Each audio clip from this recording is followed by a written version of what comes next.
once put her heart and soul into creating a whole drama to force her son to marry me because she thought I was rich, now was between life and death. It was a very conflicting emotion. I didn't know whether to be happy, sad, heartbroken, or elated.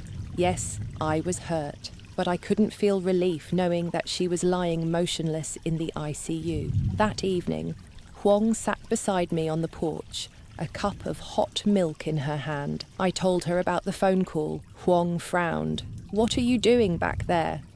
To listen to the second part of the play, I didn't answer. I was struggling with myself. I don't love my mother-in-law, that's clear. But she is the mother of the man I loved, the one who held me when I was sick, who stood in the rain waiting for me to get off work because I forgot my umbrella. And there was something I had never told anyone before I left. I saw Hung hesitate. There was something in that, I know, sentence not quite complicit. Maybe I was making excuses, but I needed to know.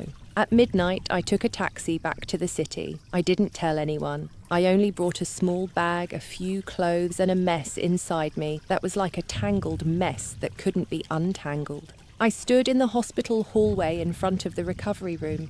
The light was dim yellow.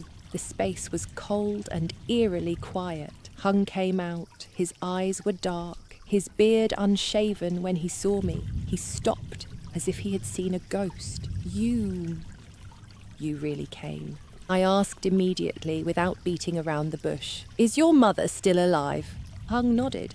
The doctor said the next 48 hours are very important. We stood there only a step away from each other, but our hearts felt like an ocean apart. I was about to turn away when Hung suddenly grabbed my hand. "I'm sorry, but it's not all a lie." I pulled my hand back gently but firmly.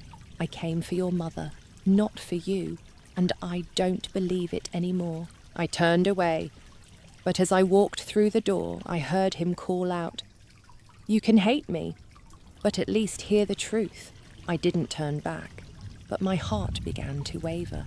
Because, sometimes people don't need an excuse.